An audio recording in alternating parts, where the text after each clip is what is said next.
word and the concept of balance doesn't exist. I mean, it's a farce. It doesn't exist.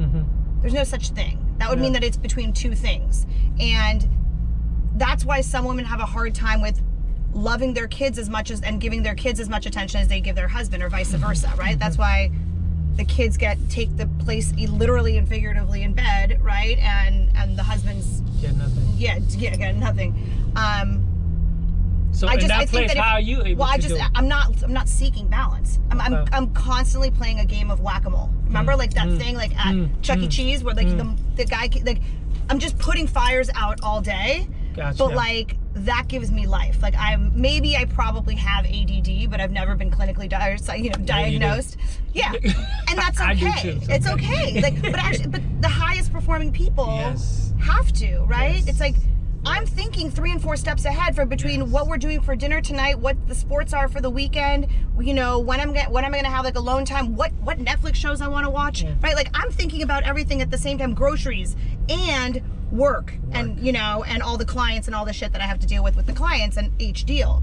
So, and then there's family, and then there's friends, and you got to make time for all of them. So, you know, I think it's okay to say no. I think saying no is actually the most powerful word that you could use.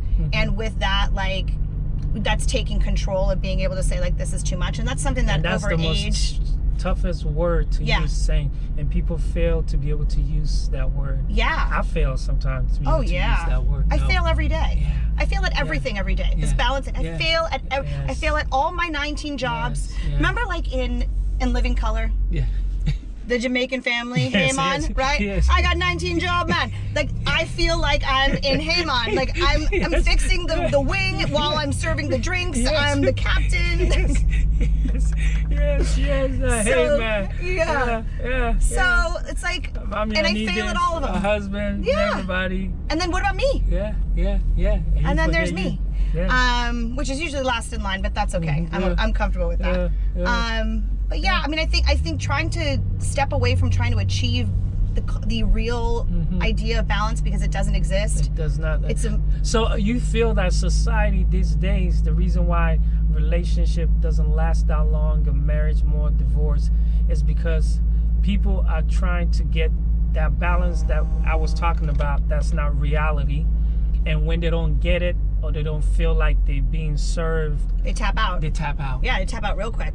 Well, I think it's the same thing. It's that instant gratification. It's like the swiping, right? Or the Instagram. It's like you can have a reel that can have the most important information that you could ever see, but if they don't capture you in the first 4 seconds, you're moving on.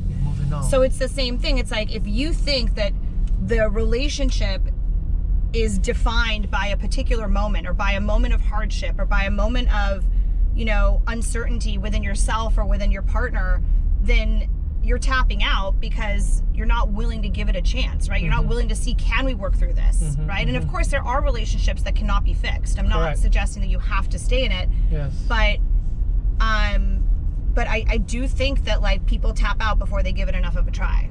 At least that's an observation from the outside. It's not obviously from the inside in. But like, so, this is now something a little bit more controversial.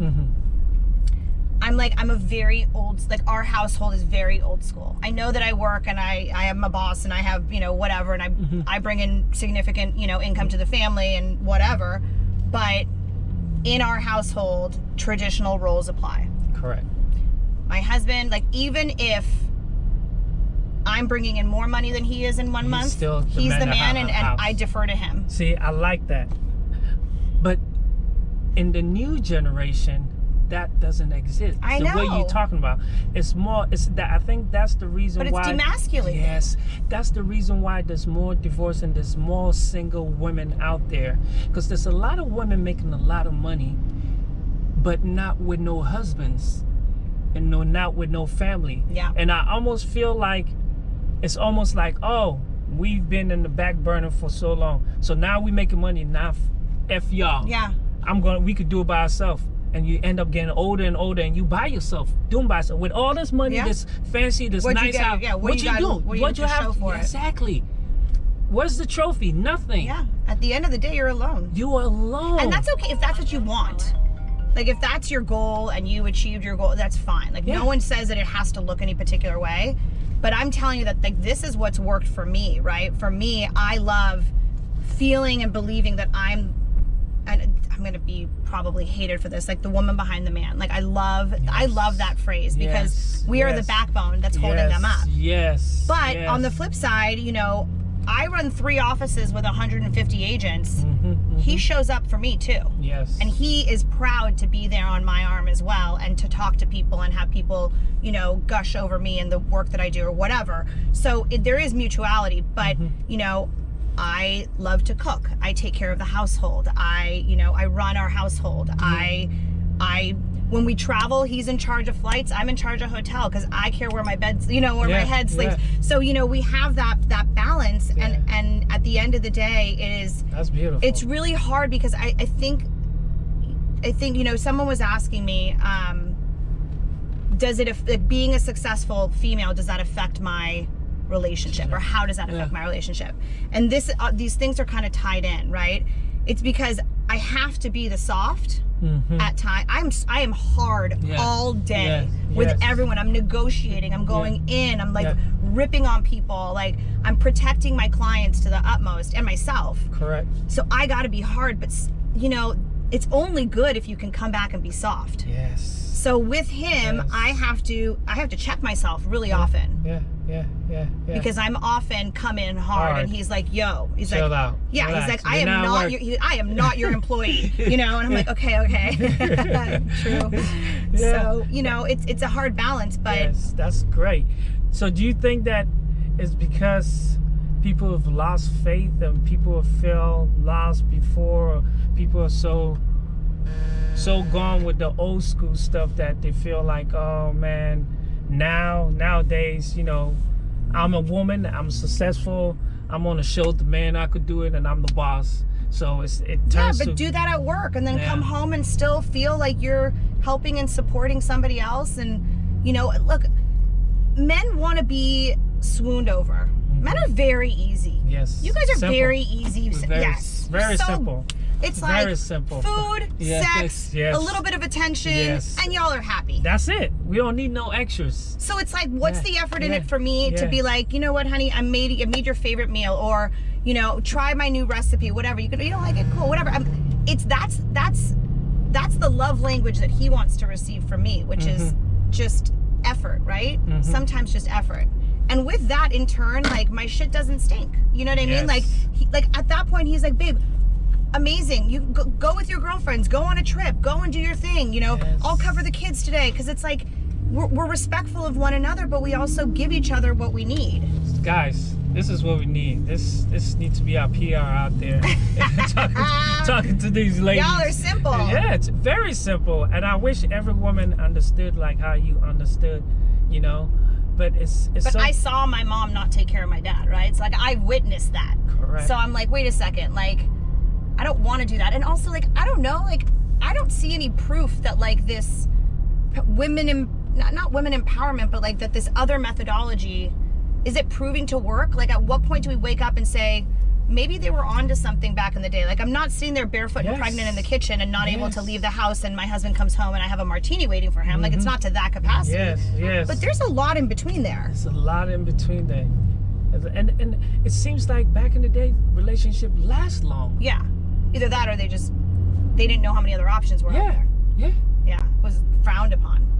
But now it just seems like people are quick to just jump on and just move on. Yeah. You know? But do you think that also this I also be thinking and having a conversation with my friends, do you think that starting a relationship, serious relationship, an adult relationship with somebody, do you think it would be better to start the relationship with somebody that you struggle with in the beginning, or to come in a relationship one person is struggling and one person is up? Which one do you think lasts longer? Well, I think if you're coming into something where one person is struggling, then you're going to be constantly, well, then that person feels like they're like saving them, no?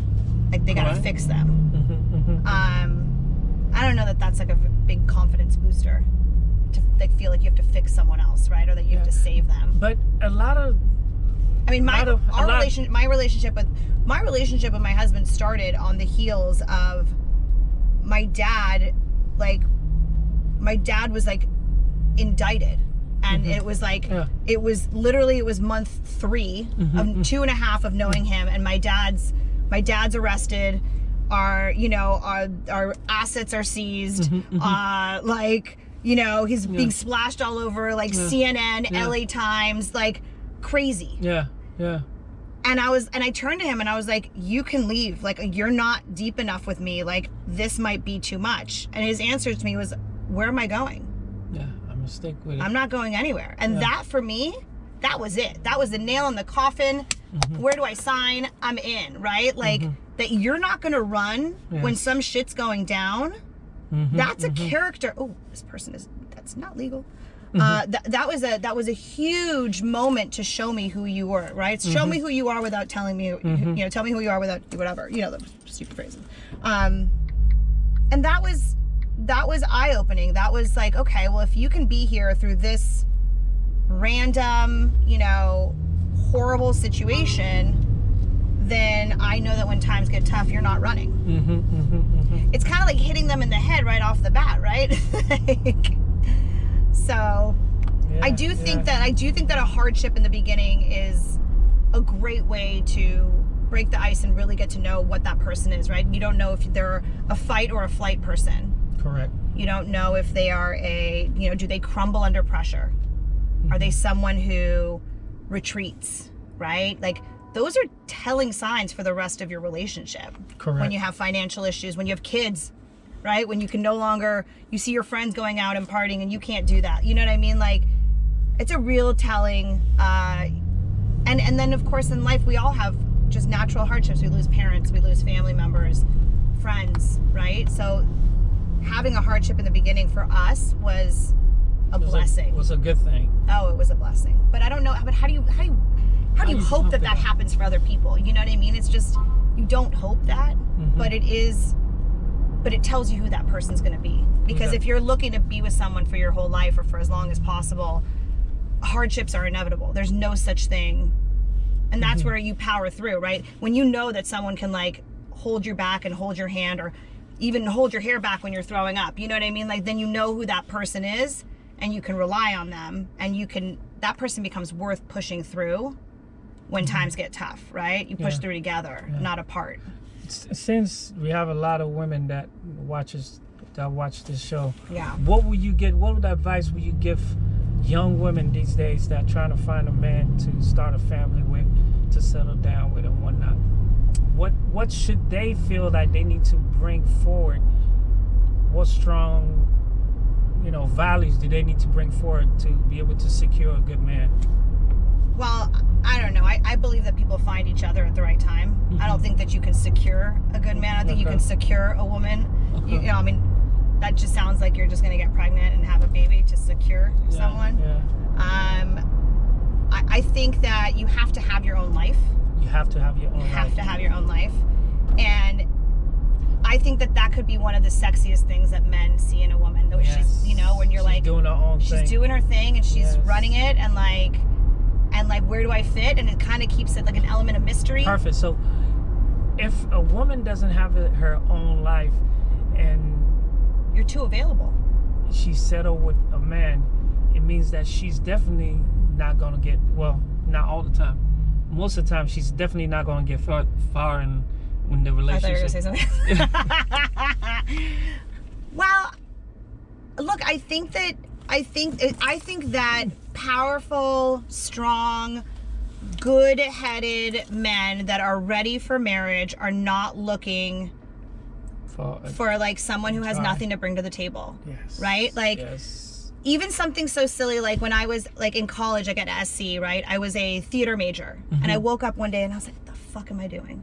I'm like, I want to be able to walk into a room and have something smart to say, have something nice to add, have an opinion, have knowledge of like current events, like know what's going on in the world, feel traveled. Like, I wanted to be somebody who could sit there and hold a conversation, because I want someone who's interesting, and I want to be interesting to someone else.